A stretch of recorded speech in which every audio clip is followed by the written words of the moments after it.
We're back here on the first team, Joe DeLeone and Ryan Roberts. Today, we are returning to do our next defensive tackle scouting report episode. Last show, we did Jer'Jon Newton. We also did Michael Hall. Today, we've moved on to another Ohio State offensive lineman, Tyleik Williams, and then Ruke Ororo, the Clemson defensive tackle.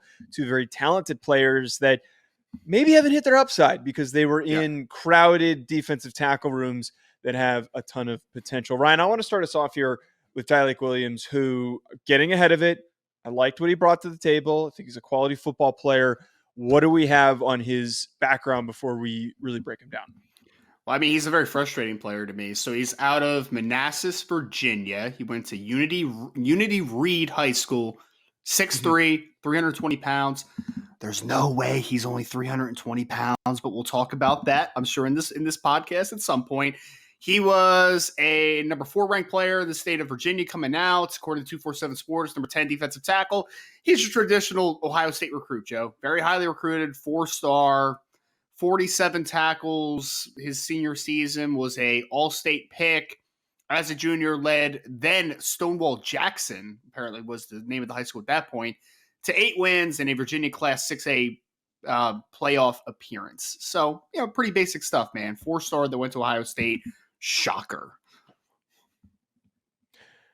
Right, exactly. Another 4-star guy like Michael Hall that was highly recruited, ends up at Ohio State, and was in a crowded defensive tackle room. So my thing with him, and it's kind of similar with Hall, that he was not getting a ton of reps, but I feel like his impact was known and was noticeable when he was on the field. I think one of the reasons that I like Tyleik Williams, Ryan, is that I see a path for him to play multiple spots on a defensive line.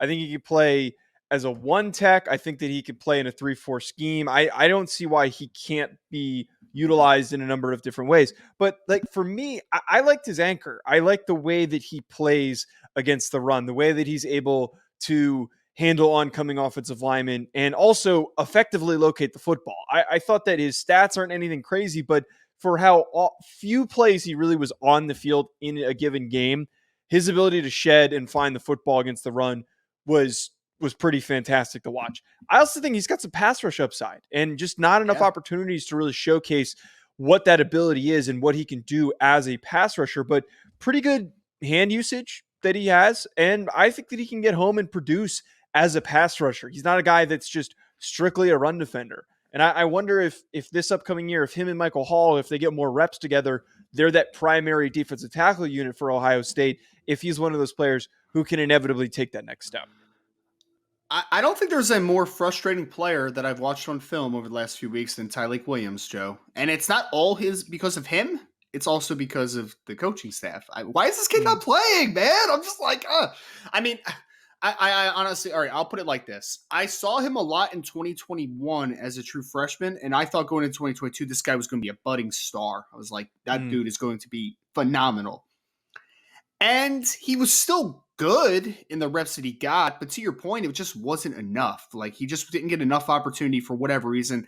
I have heard some chatter. There might be some not durability. There might be some conditioning concerns around Tyleik Williams, and that was like the first thing that popped on for me on the film was he was a massive kid in 2021.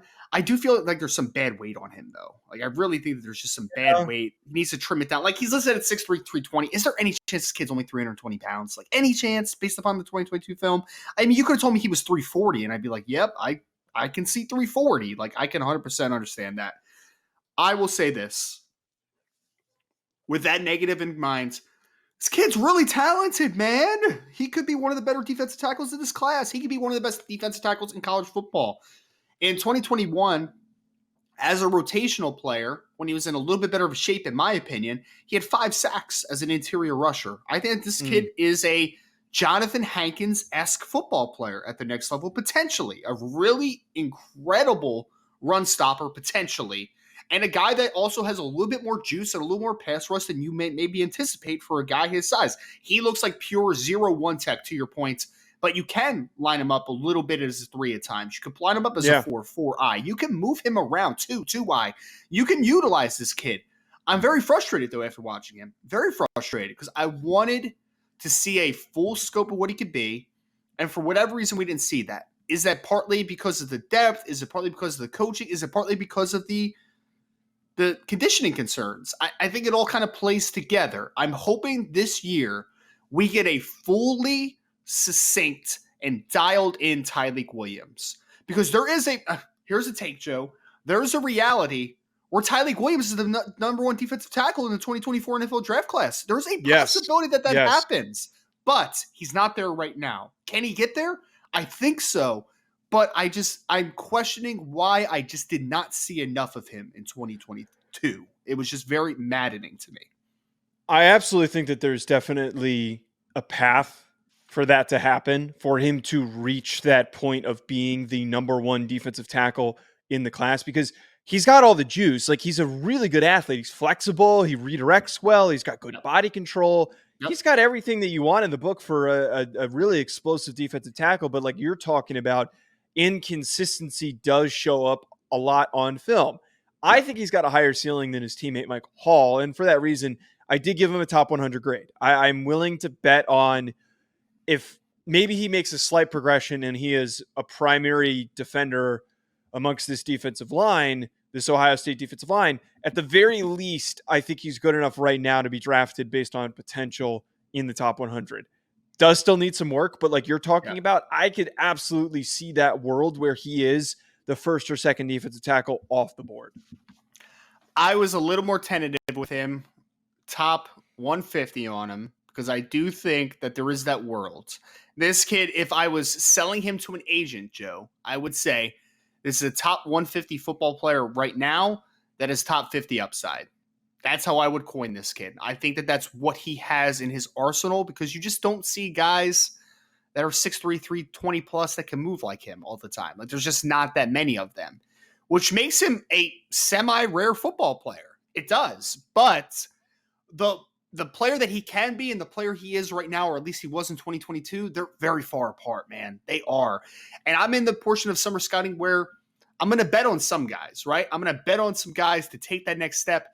But it's hard for me to bet on guys fully when the reason that I feel like they haven't hit their ceiling is because there are some conditioning concerns. Like, that's self-inflicted. That's a little bit troubling to me. So I see the upside. I agree with you 100%. I think we see this football player very, very similarly. I don't think we have too much discourse as far as what Tyleik Williams can bring to the table. I just need to see a lot more in 2023. Again, like, there's a reality where this kid is a 10 tackle for loss, 5+ sack player for a very talented Ohio State defensive line, All-American, and goes in the top 50 picks. There's that reality. But based upon 2022 film, it's not who he is right now. It's not. Is he more the 2021 version of Tyleik that I saw, the flashes, or is he more the 2022 version where he just doesn't get on the field enough and he disappears at times? I'm very interested to see which one it is, because this defensive tackle class, it's not great right now. It's pretty bad. You need a Tyleik Williams. You need someone like that to take advantage of opportunity, and he has all the opportunity in front of him. I just want to tell you folks about an exciting new partnership that we have with this channel with Underdog Fantasy. Ever since I joined, I've been having so much fun. There are so many different exciting games that make watching games during the offseason more exciting. I'm not the biggest basketball fan, but it has made it way more entertaining since I found Underdog Fantasy. And my favorite game to play so far, which I think you should try out, is Pick'em. It is so easy to play. Just pick higher or lower on your favorite player's stats, and you can win up to 20 times your money in a single night. Underdog keeps it simple with their easy-to-use website and mobile apps. Pick between 2 and 5 players to fill out your Pick'em slip, get every pick right, and take home some cold hard cash. Use code HACK, H-A-C-K, HACK, like the name of this channel. Use code HACK to get your first deposit doubled up to $100 by Underdog. Go sign up. You won't regret it. You're going to have a blast. Check out Underdog Fantasy. I also want to tell you folks about our other recurring sponsor that we have on this channel, that being BetOnline, betonline.ag, which has all the updated odds, news, and anything for sports betting. It's my go-to source for when I want to be betting specifically on games. I love betting on college basketball or the NBA, especially, again, during the offseason. Always looking for more fun ways to be focused in on some of these other sports. It's betonline.ag and use promo code BELIEVE50. It's promo code BELIEVE50. to get 50% welcome bonus on your first deposit. Bet online, where the game starts.